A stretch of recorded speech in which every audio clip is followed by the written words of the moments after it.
It's now time to turn our attention to Ireland action. I'm delighted to be joined by Cian Tracey, who's made the short hop from Tbilisi to Lisbon ahead of this Saturday's game in Portugal. Cian, how are you? Good, Will. Have you ever made the short hop from Tbilisi to London? It ain't that short, my I was going to friend. say, what, 5 hours is it? I have no idea. No, it was 5 hours nearly just to get to Munich from Tbilisi. I left pretty much straight after the game. I travelled through the night, a layover in Munich, and then a 3 hour flight, I think it was, from Munich to Lisbon. So not quite a short hop. Funny, like, Rudder's in Australia, and yet I feel like you've had to do as much traveling almost to get in this Ireland, Georgia, and Portugal summer tour. And I think Romania were originally on the dance card as well before that game fell by the wayside. So it could have been a more eclectic summer for yourself. But to be fair, at least the rugby ended up definitely being worth going for. Ireland 34, Georgia 5. Very impressive performance. But by Ireland in the end, especially because the conditions, as you well know, having been there, was biblical rain before the game, and as the game went on, it was raining really heavily. So from that point of view, the way Ireland used the ball, I thought was very impressive. Like not too many handling errors, compared to what you might have expected in such conditions, and some really strong performers generally. What were your overall impressions? Well, I watched the game back on one of the flights that I got, as I just said, and I did think the coverage in general it was a bit hard to follow. Like some of the replays and stuff weren't quite catching up. So I don't know. I'm glad to hear that, Will, you said it was a very impressive performance because I wasn't convinced that maybe people back home had a proper appreciation for number one, how good it was. And look, no matter how bad you think the conditions were, watching on TV doesn't do it justice at all. It was horrendous, really. There was a thunderstorm just before kickoff, thunder and lightning. The amount of rainfall was crazy, really. We would have touched on it last week, Will, when Ireland were here in Tbilisi in 2015. The flooding, there was spots around the city again. So, you take all of that into account, the fact that 16 Ireland players are in Australia, the Lions, pretty much all of the coaching staff are in Australia with the Lions. I thought it was an excellent performance. Writing about it at the moment, that I think the biggest compliment you could give the performance itself, the team, and the interim coaches is that it was a pretty unrecognizable team, a team that had never played together, but they actually did a really good job, I thought, of looking and playing like Ireland under Andy Farrell. So I think the players and the coaches who've come in, not easy for them either, the likes of Dennis Lee, Mike Prendergast, Lee Tucker to come in turn the Irish language because they would obviously have their own way of doing things in Munster and Connacht respectively. So I think they deserve enormous credit for number one, getting themselves up to speed so quickly, also getting the players. So I thought it was a really, really encouraging day. Obviously, we can get into the nitty gritty of what happened in the game, but overall, I thought it was a hugely beneficial experience for a largely young team. Yeah, even the start, as you say, the start that Ireland made, getting the two tries on the board so early on to kind of quell any kind of big momentum from the home side. And they had to withstand some Georgian pressure throughout the half. They also had a lot of good chances themselves to maybe extend their lead and didn't. Will be disappointed to concede that try, mostly because with the clock in the red, Ireland were in the Georgian 22. So to concede in three consecutive penalties to go from like kind of knocking on the door of a try to conceding one just at the break, which is not a good time to concede.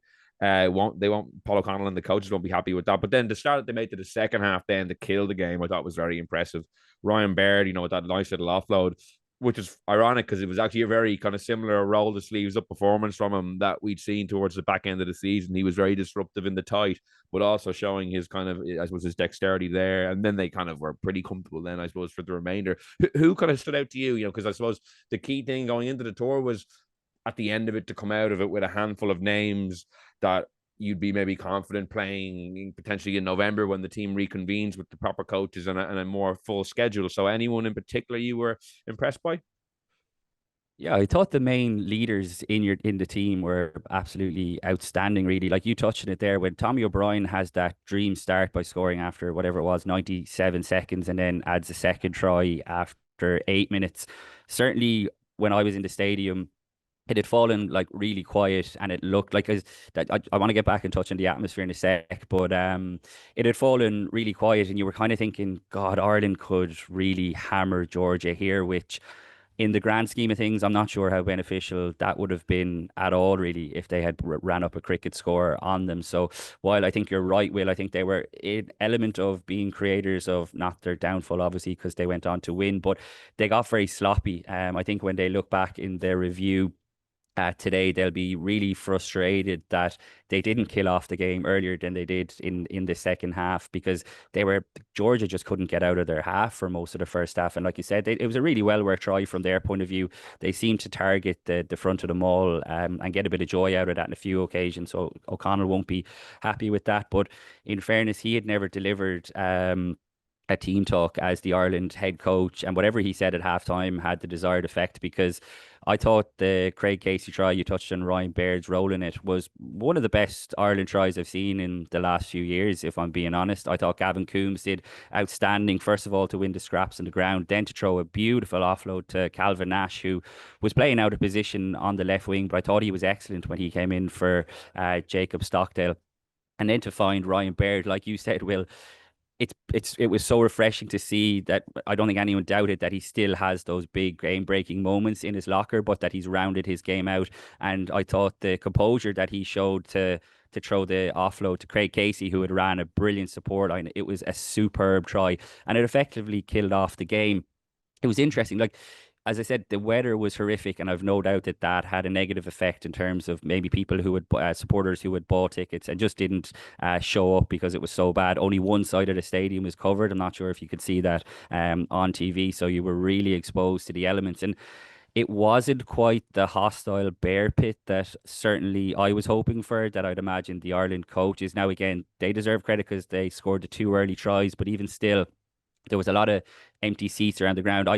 I was really fascinated to see what it'd be like. I was kind of expecting it to be like, going to Claremont or something, one of these really typically tough away French venues.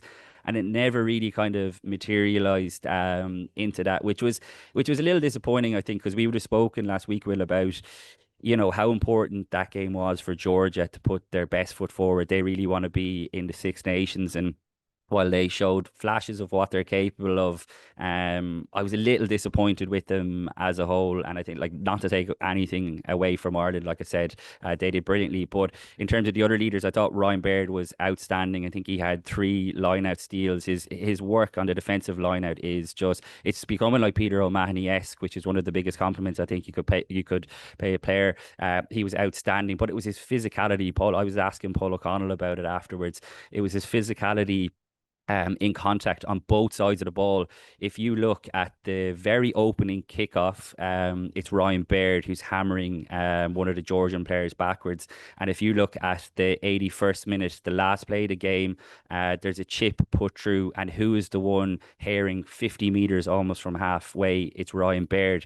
I think that was his 6th or 7th game in a row playing 80 minutes in his preferred position. And I think we can finally say that Ryan Baird has arrived. I think we've had a lot of false dawns would be harsh, because he has delivered some big performances in some big games, but he's now putting together a consistent run of form, which is just massive for Leinster and Ireland. I thought the halfbacks were outstanding as well. Look, Craig Casey's first game as Ireland captain, everything I heard last week was that he ran the week really, really well. The captaincy wasn't a distraction for him whatsoever. I thought between himself and Sam Prendergast, their kicking game, they managed the game superbly well.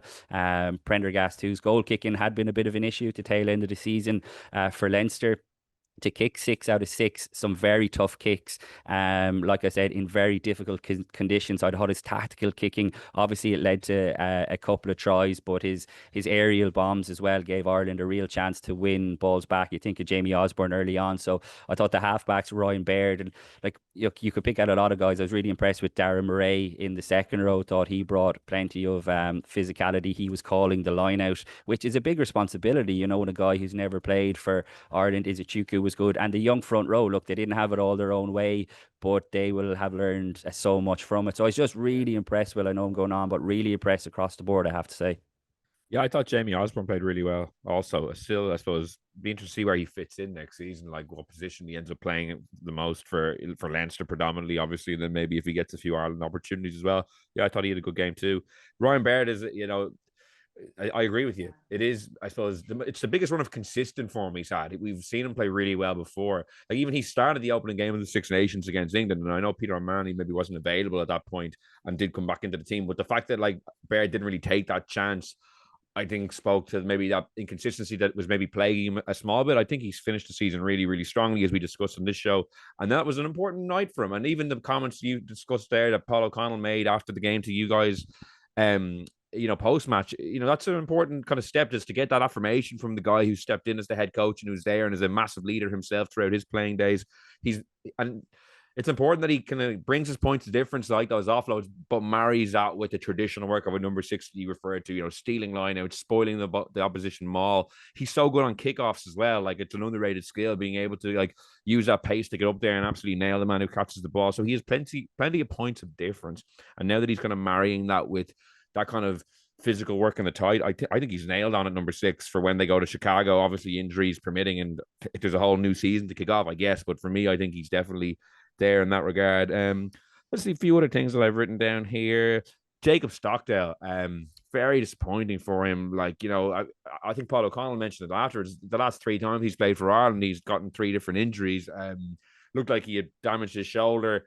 Don't know how long. Like, I suppose it's the end of one season, so he'll obviously not play against Portugal. You're hoping he'll be fit for the start of next season, but he had a couple of nice touches, a couple of bursts where he showed his physicality and his power and pace, but just another kind of case of what if for Jacob Stockdale. Like he's not going to be able to force his way back into the Ireland picture just if he can't stay on the pitch. Yeah, absolutely. We're speaking on Monday morning, and Ireland are going to be releasing a squad update in the afternoon. So by the time people will listen to this, they'll have probably heard the Jacob Stockdale news. And yeah, it doesn't sound great. My guess would be that he's probably gone back to Ireland to get that scan and see how bad it was. But I passed him in the mix zone afterwards, and yeah, his arm was in a sling already, and he looked pretty despondent. It's such a shame for him because I think like when Jacob Stockdale first broke onto the scene in 2018, you were kind of thinking, wow, this guy is going to be like the nailed on left winger in the team for the foreseeable future. And obviously he had, a few difficulties, injury, loss of form at different time, but I think in each of the last times he has gotten an opportunity with Ireland, he's looked really sharp. He's looked really good. I think he's been excellent for Ulster in a poor Ulster team that have struggled over the last couple of years. I think Jacob Stockdale, when he has been fit, has been one of their most consistent players, along with Stuart McCloskey, who I thought was really good as well at the weekend. So just really, really unfortunate for him, Will. Like I said, he had looked sharp, and it's just another missed opportunity really for him. Worth mentioning as well that Cian Prendergast pulled out of the game because he had a stomach bug. Now, this is this you talk about players being unlucky. Cian Prendergast had to pull out of the Ireland Wales game during the Six Nations. If you remember, he was supposed to be on the bench, and I think actually it was Ryan Baird, Yeah, if it was. memory serves me correct. Yeah, who came in. So like really unlucky for Cian Prendergast as well. So you'd imagine that if hopefully he's recovered, which you'd imagine he will, that he'll feature against Portugal this week. Probably brings me on to like a bigger point. I think we're going to see a lot of changes for that Portugal game on Saturday. Yeah, and I think that's the right way of approaching it, to be honest. Like Georgia was the bigger test against a more seasoned team. They beat them well. I don't really see the value in playing like the same guys again. Maybe a smattering. I'm not sure. You said a few changes. Like obviously there's a few guys in the squad I'd like to see get game time. Maybe someone like Shane Bolton as a kind of a reward for what has been a really good season, and a few others like that to be pressed into action. But I think mixing and matching is right. Just curious to get your thoughts. You mentioned the halfbacks there, but I was surprised Jack Crowley only got less than 10 minutes as well. I know Prendergast had a good day, and I did say I thought he should start because I thought Georgia, the physicality would be a good test, and obviously the conditions then meant it was a very good test because they managed the kicking game as well. But like the fact that Crowley got the same amount of game time as Ben Murphy, a debutant, and they just made the changes at the same time, I did think like it's Georgia. It's not like you're not playing like a really top team where like you want to see him see out the whole thing. I just thought maybe like giving Crowley 20 minutes of game time. Like I don't want to harp on about this and be like make it a blah blah blah Prendergast Crowley, but I was surprised that he only got less than 10 minutes. Yeah, I suppose like again we're talking on Monday. My sense from this remove was that maybe this is part of a wider plan that Jack Crowley is going to start against Portugal this weekend and might get those 70 minutes with I don't know, maybe even Cian Tracey might get a bit of game time. He was running the water at the weekend, almost become the forgotten man. I didn't have a huge issue with it, I have to say, Will, having been there in the stadium. I think Sam Prendergast was playing really, really well. I thought like a lot of obviously I focused on his kicking when I mentioned him earlier, but I thought the way he took the ball to the line and put players through holes, his range of passing was absolutely superb. Obviously, he kicked the crossfield kick for Nick Timoney's try, who finished it well. So I didn't have a huge issue with him getting the 70 minutes. I have to admit, especially if it means that Jack Crowley is going to get the bulk of the game time this weekend, which I'd be surprised if it's not going to be the case. So it was a really good day, I thought, for Sam Prendergast as it was against the Bulls. He really picked up where he left off. He got stuck in physically as well. So yeah, I thought it was sensible enough, really, from the coaches. Fair enough, fair enough. And I agree with what you said there. Like he did play well. It was an assured performance and it was a good learning moment for him. So do I have a massive issue with it? No. I just thought it just kind of caught my eye. That's how I would describe it. It was something I just wanted to ask you and get your thoughts on it. Fair enough. Like you don't think it was a big deal. I'm not saying necessarily that I thought it was, but I did, yeah. I just wanted to discuss it and flesh it out a little bit just to see if we could get any meat off that bone, We which we couldn't we could. couldn't go through a full we couldn't go through a full podcast without talking about the some way the out half debate. Exactly, exactly. People, it would be remiss of us not to mention it in some shape or form. People would then be emailing in, where was the mention? One bit of nugget, one good nugget you had in your piece today, reflecting on the six debutants. Like it's not often you see six guys make their debut in one game. Was you actually found out what song they all sang in the dressing room afterwards? I'll spin through them because a couple of bangers in here. The guys obviously have good taste in music, I think it's fair to say. So Tommy O'Brien, who got two tries in his debut, went with "Firework" by Katy Perry. Dar Murray, Country Roads by John Denver, Tom Ahern, The Gambler by Kenny Rogers, like that song as well. Michael Milne, Sweet Caroline by Neil Diamond. I'm sure that got a good reception. Jack Angel with Piano Man by Billy Joel, and Ben Murphy with Angels by Robbie Williams. Like there, that's like a wedding playlist there. Like, that's like I'd be happy to have that in the set list next wedding I go to. Yeah, I thought you were going to give us a little bar of each there, Will, as you were spinning through them. There was six debutants, but there was also five counties in Ireland represented. And having spoken to the lads after the match, that was something that really shone through. So obviously you had Tommy O'Brien and Jack Anger who were representing the Dubs. You had Dara Murray who was representing Roscommon. Michael Milne who spoke about the pride that he had in becoming Burr RFC's first international. So there you go. You have your Offaly man, and then you had Tom Ahern who was just absolutely delighted. His parents were over there to follow in, Jack O'Donoghue's footsteps. He's been a real role model for him over the last few years. So it was really nice that within the six debutants, that five of the counties in Ireland, it was a nice spread across the board, which I think is really important as well. I think like young people in Roscommon, in Waterford, in Offaly, not traditional hotbeds, need guys like this to be able to look up to, just like I said, Tom Ahern did when Jack O'Donoghue was coming through. So again, I thought that was just another brilliant sense of the night. And yeah, I believe some of their singing was better than others. Probably, I think Tommy O'Brien was the pick of the bunch, apparently, which maybe isn't a surprise given how good he just seems to be at everything and how well did he slot in. By the way, Will, like not really a surprise to anyone. But I was chatting to him afterwards, and he was telling me that I'm going to be having this will come out in a piece tomorrow, but I'll give you a sneak peek. That when do you remember he picked up? He was ruled out of the La Rochelle game back in January. It would have been his first Champions Cup start. I think people were thinking it was a bit of a conspiracy because Jordy Barrett ended up coming in, but that injury he thought he might have to retire from. He was thinking that my body just can't keep doing this, and he had to wait until the Champions Cup quarter final to make his first Champions Cup start for Leinster.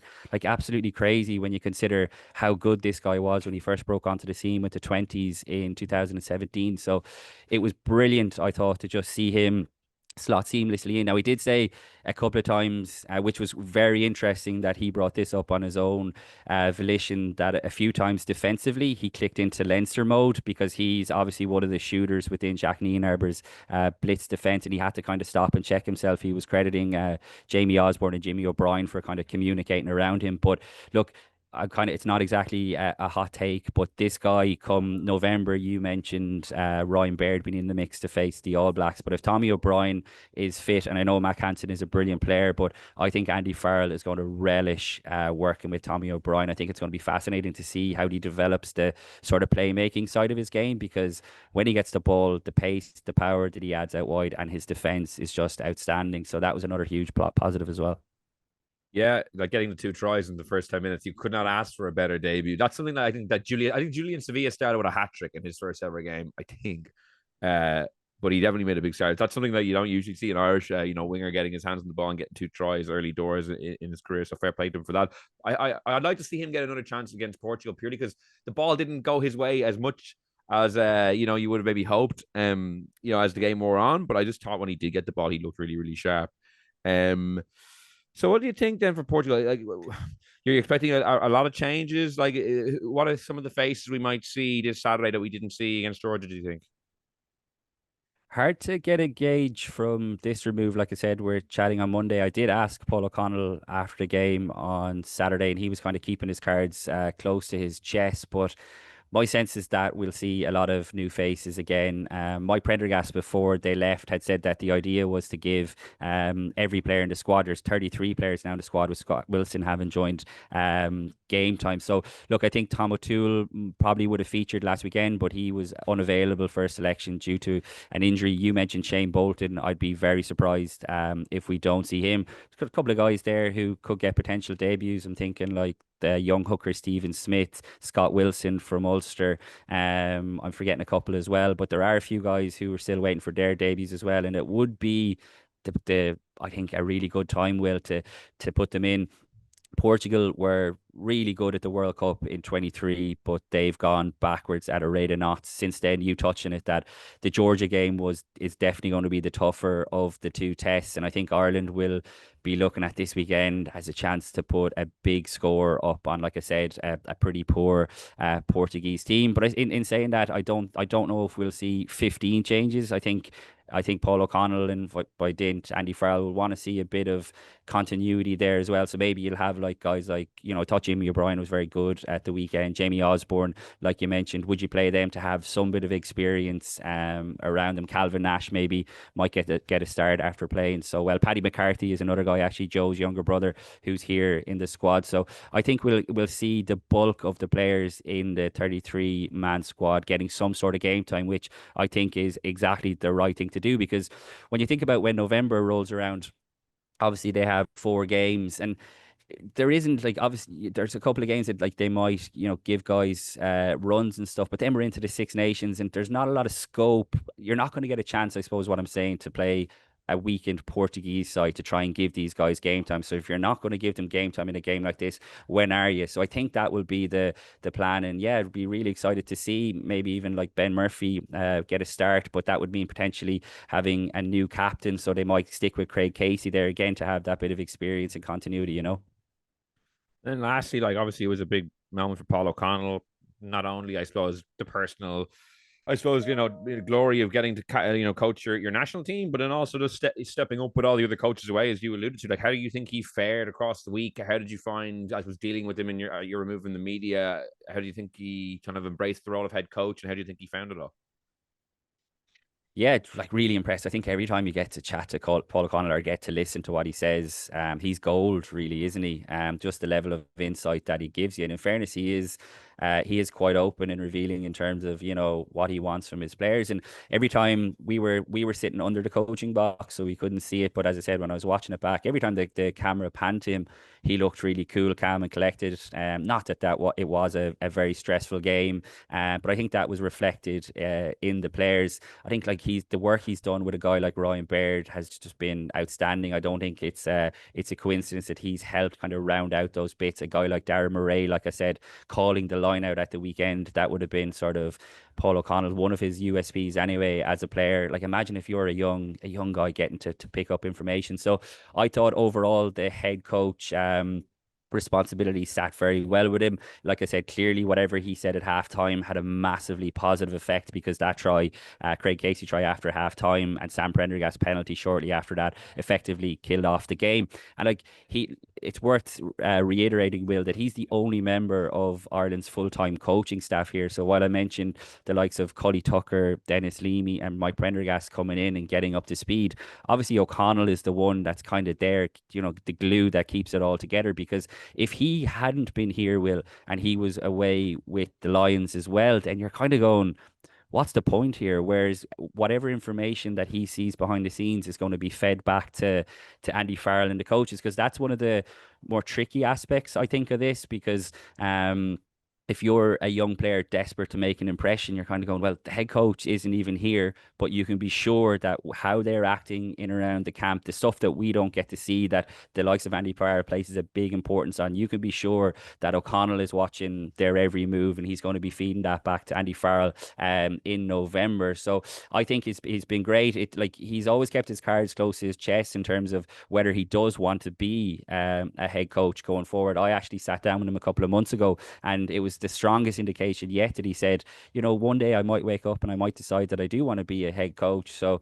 obviously, people are already looking ahead to 2027 when Andy Farrell's contract is up. Nothing to say that he wouldn't stay on for a third World Cup cycle, even though it'd be pretty rare. And Paul O'Connell, I think, absolutely will be in the mix, just as Simon Easterby and a couple of others will as well. So he has a chance to finish what has already been a positive tour on a positive note this weekend.